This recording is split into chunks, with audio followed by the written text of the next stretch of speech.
I'm John Ash. I release art and music under the name Speaker John Ash. So if like you go on Spotify, that's how you find it, Speaker John Ash. The speaker is it's just an important thing to me. From the book Speaker for the Dead, it's about speaking truths that people don't necessarily want to hear, or things that are like hard to receive.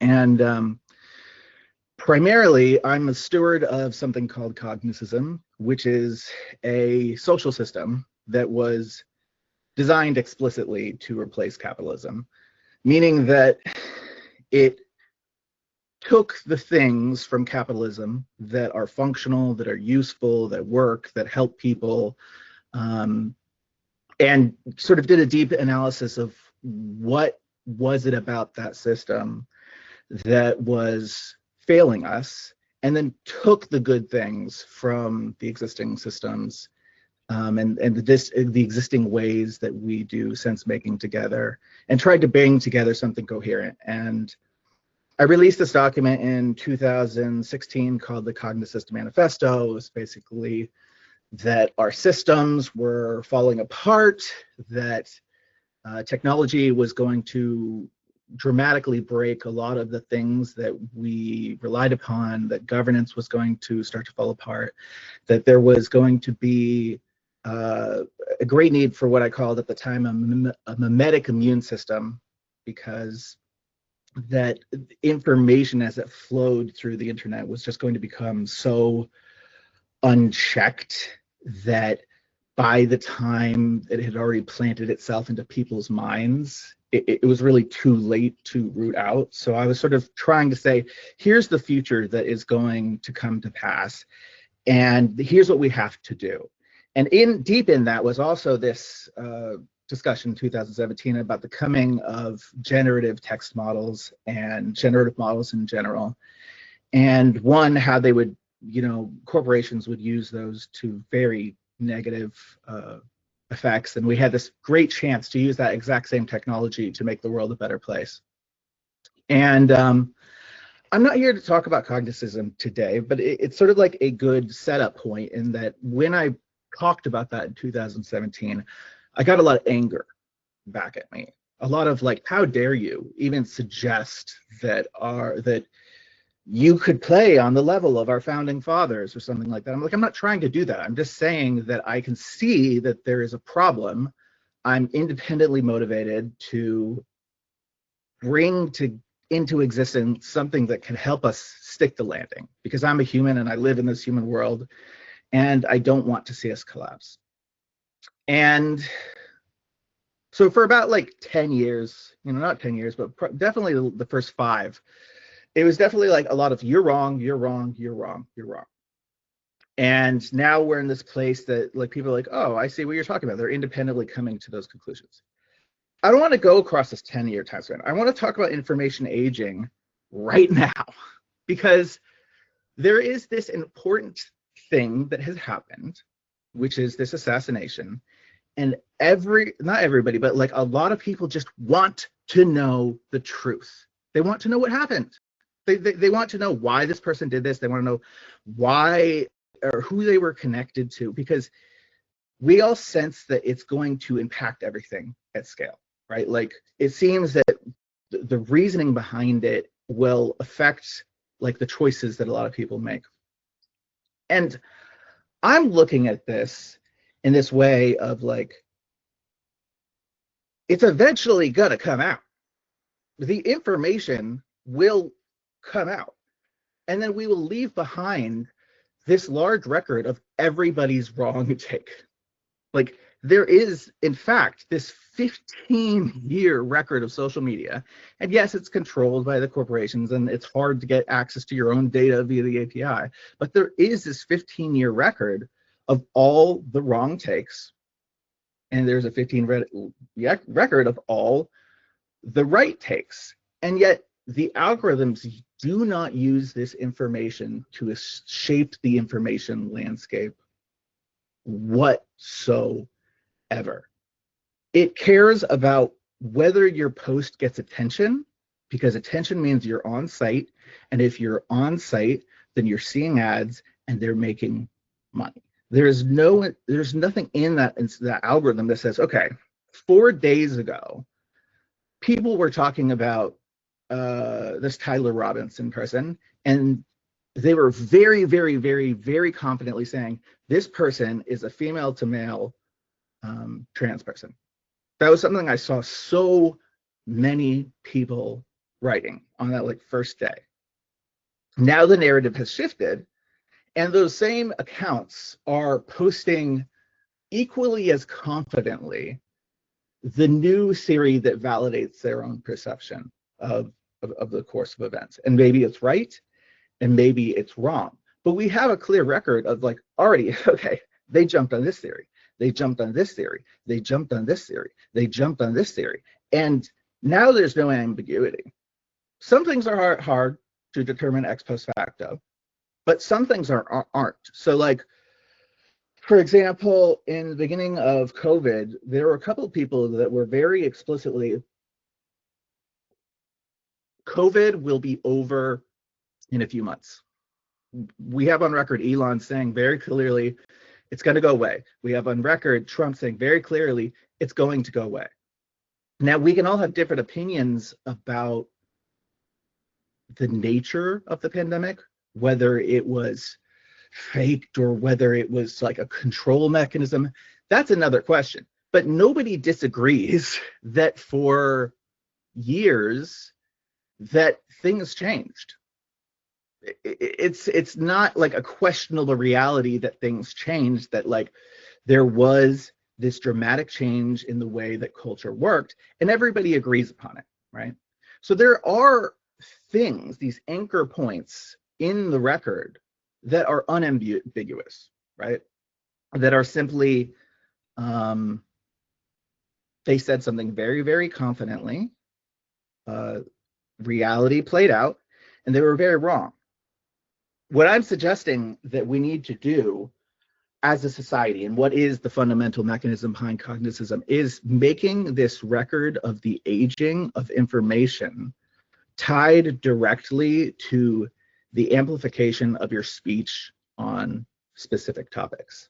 Not like some absolute score, like you know everything or anything like that, but rather that if you're speaking in a very specific context and you are very consistently aligning early on with what comes to pass, I would like to see that information lifted up. And if there's another voice that very specifically has repeatedly gotten this wrong, I don't care that a lot of people are liking it. I genuinely don't give a shit. It's not helpful to me. I know that it's there to suck me in. Like Benjamin posted me, or not posted me, he posted this video and it was like an axe falling, and right before it hits, it cuts, which is a very common algorithmic manipulation thing. It's like your brain needs the satisfaction, and so it's attending to that closely because it just grabs you. It's not useful information in terms of like us trying to cohere, us trying to make sense of the world together, us trying to ensure that there aren't more like violent assassinations or like whatever it is that we're trying to achieve. It seems to me that the things we amplify are not the voices who are reasoned, who are measured, who are ahead of the curve, whose thoughts age like wine. Rather, we're seeing more and more of these subreddits like r/this you and aged like milk, where it's not even just somebody being wrong. It's somebody contradicting themselves exactly. And the only thing changed is the context of the person. So there's all of these examples of people posting like something about politics, a very confident stance. And then a few months later, the context of it shifts. It's now the other side who is the perpetrator. And they say almost exactly the same sentence, except for pointed at the other person. What I'm basically trying to bring into attention is that this mechanism of like the aging of information, if we embrace it as a choice, I'm not saying that we should be held accountable to things that we didn't intend to be held accountable to. I'm saying if we have systems, if we have DAOs, if we have groups where individuals can say, this matters right now. I know you don't get it. I know I sound crazy. I know I sound stupid. I know it doesn't make sense, but I guarantee you in 6 months, this is going to make sense to you. And this is going to be important. I would love to have a mechanism where I could put to record some sort of staking mechanism. And within that DAO, when that comes to pass, that for decision making relative to that specific thing, like the algorithm just surfaces me a little bit more, or surfaces the person who got it right a little bit more. If I'm full of shit and I get it wrong, like I don't see the value of me just getting a platform to continuously say the wrong thing, right? So the general idea I want to bring forth is more and more right now, a lot of people get the original idea of the Cognitus Manifesto, which was like talking about prediction. And so there's a lot of people pushing for prediction markets, which are actually very they're exclusionary, because if you study the thought patterns of most people, the vast majority of people do not think in future tense, right? So if you build an entire society around prediction markets, where you're saying you have to say what's going to happen, you have to say a discrete end date by which this is going to happen, then you only actually end up getting a small subset of your people actually participating. But something that people do all the time is they just say shit, and then it ages and time passes, and you could say they didn't say a specific prediction. They didn't say like you know, Elon, or like this person did this thing for this specific reason, this Tyler Robinson, and in the future everybody will know this to be true as well. They just said this, they just said the fact, and it either ages well or it ages poorly. And it might seem like a big mechanism right now, but like think about times that you've just had conflicts with people you've that you're collaborating with. Like how often, and I know people, like my wife has this at times where it's like there will be a conflict and she'll have the receipts. She will. She'll have like all of these emails saying, here's exactly what I said. Here's you agreeing to what I said. And she has to waste all of this time going through, pulling back all these receipts when you should just be moving forward, right? You should just be like, listen, what I said aged well, right? Here's the record. And what you said did not age well. And so what I'm envisioning into being is now we have all these LLMs that sort of automatically do this, that you can have systems where it's like you're staking your beliefs to record, you're staking what matters now with the confidence that when things come to pass, you would have an algorithm that's not just lifting up because people are excited or interested or it's novel or it makes people afraid, but you know that you're in a group of people trying to cohere together, and every single time the model brings something up to you, every single time the algorithm brings it up, you know it's tied to something bigger than just your attention, right?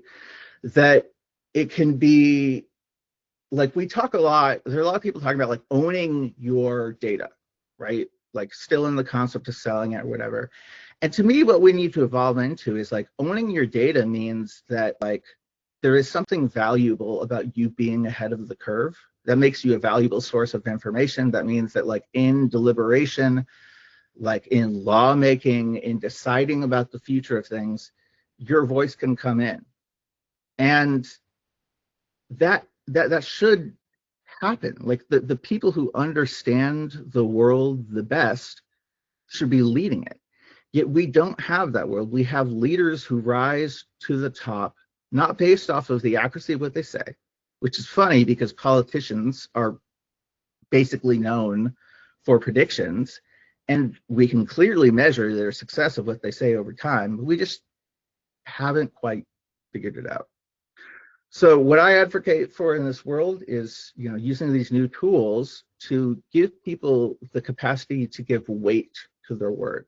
to bring us back to the place of like, my word is my bond, meaning like I'm saying this and it means something, but then it's going to actually have weight in your chosen community, however many months into the future that actually comes into play. Because the truth of the matter is, proof takes time, and most of the time, by the time the proof has come along, we're on a different news cycle, and we're not talking about the same thing anymore. So that act of the retroactive error correction that says, hey, this person was completely wrong at this time. We should maybe do some reflection about that, so that like we as a group are more aligned on reality and can make better decisions together. That's not happening. So what I'm proposing, if we bring that into a common cultural practice that is like almost sacred in its sense, of like binding weight to our word, then we can start to turn around the information landscape. And it can be the foundation for a new system. I don't want to get too deep into how we would do that, but I just want to propose the idea vaguely, because I'm sure all of you can imagine different ways you could do that, different ways you could have it have weight, and different ways you can make it work. Does that all resonate? Is that all making a lot of sense? But I'm definitely open for questions. Amazing. I think this audience in particular would be very ripe to go into some of those mechanisms, because we have a lot of governance nerds and DAO people, and people who I think would love to extend upon and build upon some of these core ideas into working prototypes and testing them out in our communities. So I have a bunch of questions, but I want to, before I jump in, just make sure other folks feel invited. If you want to raise your hand with the little raise hand tool, we can create a little stack that way. Maybe while folks are doing that, I will kick us off. So I guess two questions that I've posed here in the chat as well. I think recently we've seen how prediction markets have their own kind of self-reinforcing logic at a certain point, or like they can actually influence the outcomes themselves.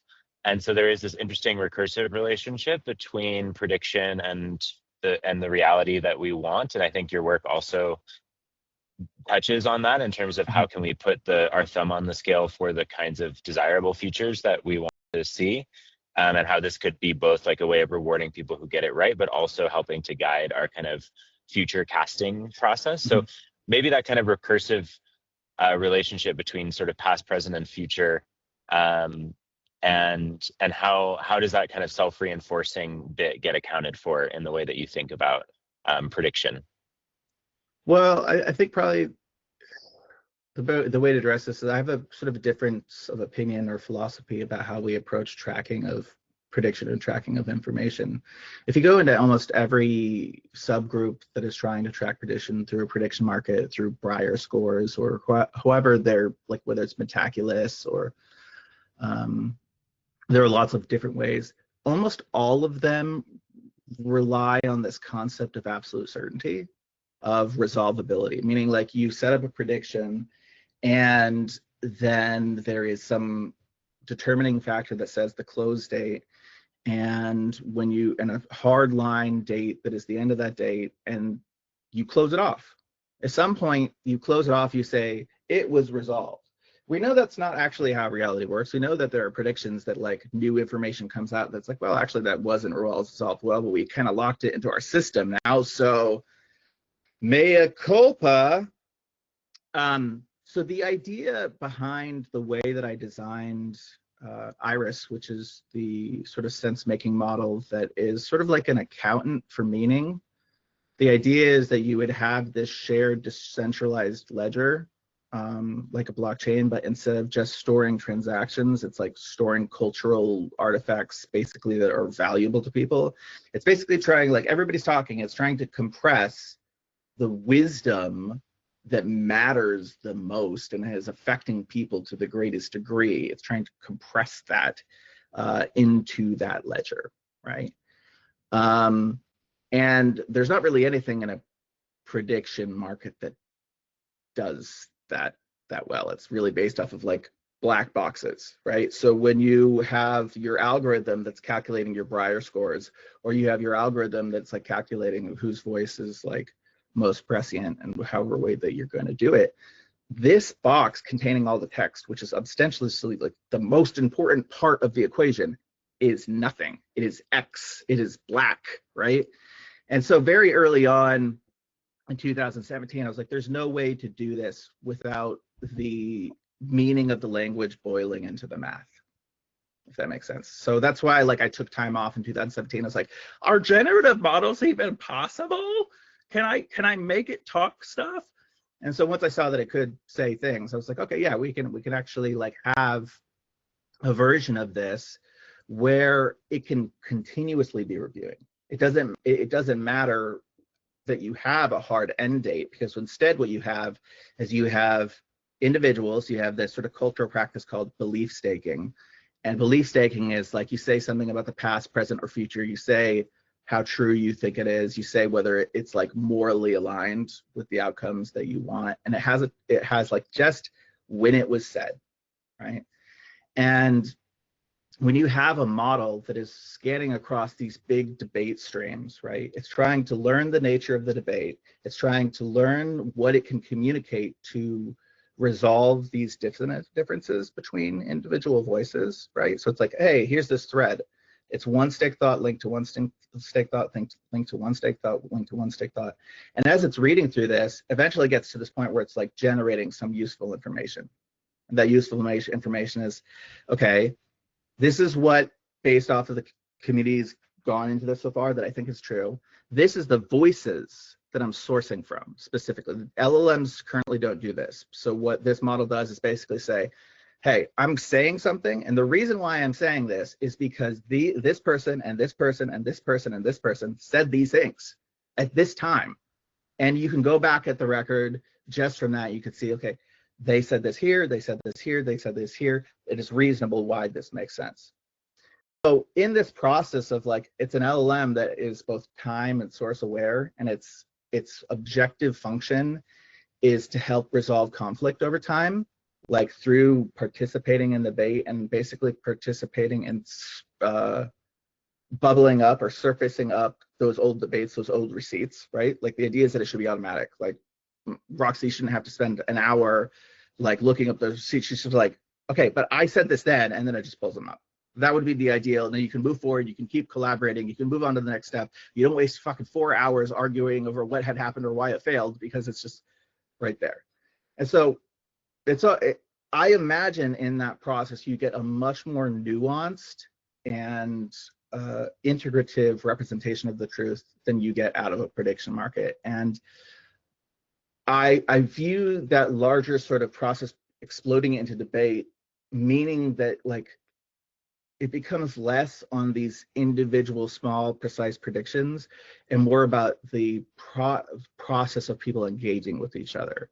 And people become motivated to engage with each other because the model learns to trust them and says in the future, hey, in this particular situation, like I'm paying attention to this person and I'm uplifting them more, which is a valuable thing to happen in the same way that like getting $100 might be valuable for us now. Then like we could sort of change our form of relationality in a healthier way. But of course, this is just one design. I think even if you strip down the way that I'm saying to do this, the idea of information aging is still incredibly powerful and deserves many people sort of trying to approach it in different ways. Amazing. Thank you for that really thorough answer. I want to turn it over to, is it Momcilo? Momcilo? Yeah, that's good enough. Thank you. Okay, sorry.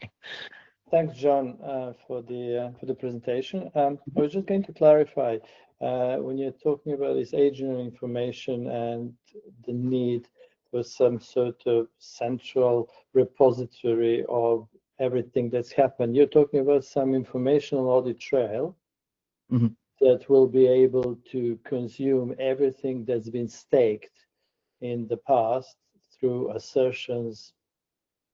Close. Okay. I would add one caveat, which is it's not centralized, that there would need to be many different, I call it the model iris, many different irises representing many different truths about what is valuable, right? So you could have different communities and they're going to have difference of opinions about like what works for them. And in their context, something that somebody might stick as being valuable for that community could be very valuable. And then you take that exact same statement and you transfer it to another community, it's not as applicable. So the idea is that you would have a decentralized data store that multiple communities forming these shared representations could write to, but like you have to preserve the individuality of the capacity of people to represent their own truth. So just clarify, was there more to the question after that? Yeah, sure. So basically, you're talking about these communities, and we believe they're good faith operators or actors, right? I believe So they're bad faith operators, actually. No, I'm just saying that community like this, for example, might be volunteering the information, so you can tap into the audit trail and analyze it at will, and they're going to consider that to be beneficial, right? So what we're talking about, we were talking about the manipulators and the manipulated, and obviously the manipulators are like media or politicians. They wouldn't want you to see that because you'd be able to extrapolate or extract some sort of pattern there of lies and manipulation that they wouldn't want to be seen. So how do you see that operationally? This is by design. I've thought about like a lot about like systems change in general, like how could meaningfully achieved. And I would say the most common take that people have is just like, it has to be at scale. It has to be top down. We have to get the government to do this thing. I'm like saying, no. You have to make something that can work at a small scale, right? Like it has to work at like 10, 15 people. And I feel the way that I've designed this and the way that we've been testing it out in the servers that we have, it does work to have this shared log, even if I'm not building into it the highest technical, like, blockchain aspect of it. It really does work to have this log of like what we're putting forth, and having this model be able to go over the log, be able to ask questions and like bring back this past memory. It's like extending your own memory past what you can do on your own. And so like the design that I have of this is that like, I don't give a shit if other people don't want to do it. I want to make it to the point where you can deploy this on a Discord server and it's like nobody can fucking stop you. Like, and it's like, it's not that radical. It's just like we're keeping track of what we say so that when we work together, even at a small scale, even if it's just like, hey, we're producing this art project for Burning Man, that takes months. And along the way, people make promises. And along the way, people break their promises for various reasons. And they always have justifications. It's like, oh, my house flooded, or oh, this bad thing happened. And it's like, we try to weigh and update our promises relative to that. But I understand that definitely there are people in power who would not want to see this happen at scale.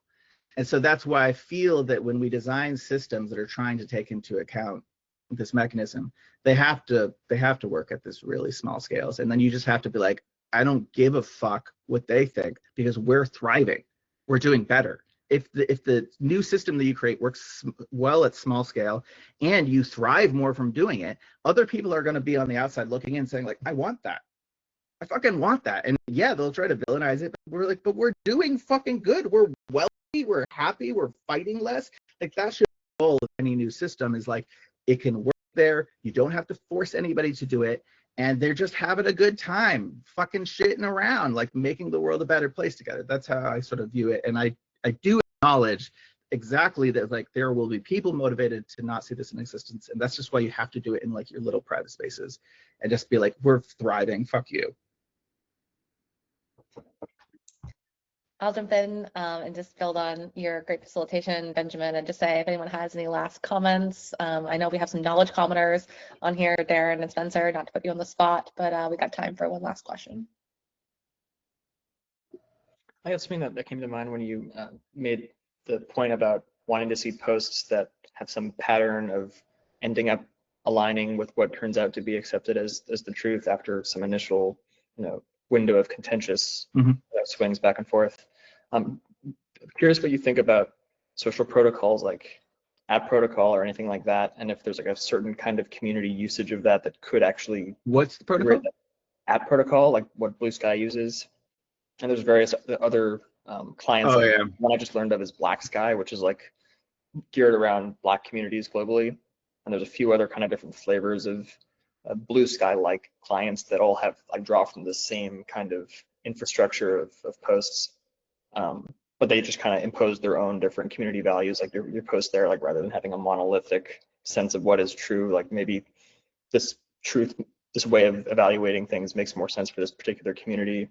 I mean, it's a variety of things. Yeah. It's really good in my vision, because it's like, ideally what I'm saying is like, you want to be able to plug in new algorithms, and it's like, if you have a system that literally says, hey, you can plug in a new algorithm to this, that's very beneficial to like people exploring.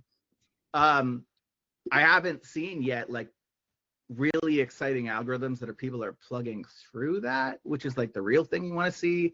And it said it seems like Blue Sky is just kind of evolving into another monolith. So it's like Coke versus Pepsi in a way. And so it's like, I really try to stay focused on that mentality of the small, knowing that there are other people trying to scale things out. And hopefully by the time you have that little plug-in Lego, which is the functional DAO set of tooling, the open Civic framework that, you can fork and you can like just let anybody have. By the time that you get there, it's pretty easy to plug into the system because everybody else is also evolving in real time. And that's honestly what I've seen in a lot of this over the last 5 years. Like first 5 years, I'm big mad because everybody's treating me mean, big mean feels, and I'm like, but it's happening. And then like the last 5 years, like all of these people start independently doing the same work. Like I remember the first time I read the Open Civics documentation, I was just like,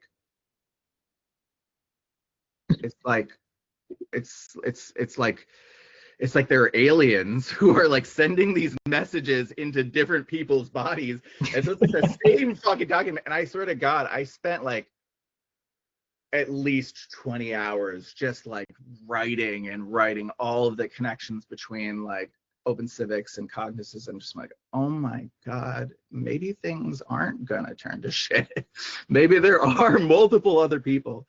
And so to your point, the fact that that exists is really encouraging to me, that if we in these small groups, like it's how many people on this call, not that many, but if like we as these small groups are able to bring together a simple stack that has memory, and I think that's really, really, really, really important. Like cultural practice of coming together, really important, but you need it to have this memory of like the past way that you were integrating, and it needs to bring that forth in some sense so that like you can cohere better.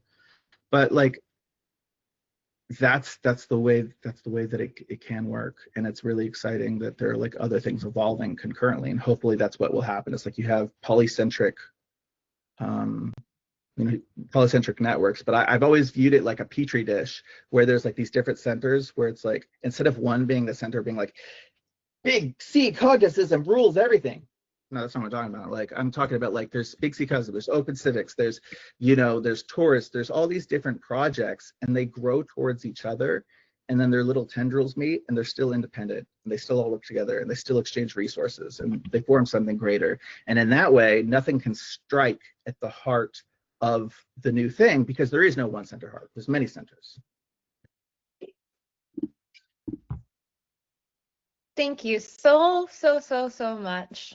What a rich conversation, and hopefully one that we continue at other times. I feel like I think everyone probably feels we could go a lot deeper and start to unpack documents. And yeah, so we're going to transition into the rest of the General Assembly now. Speaker John Ash, you're so welcome to kick around if you want to, as well as I want to. I live in capitalism. I have a job. So I have to go write a script right now.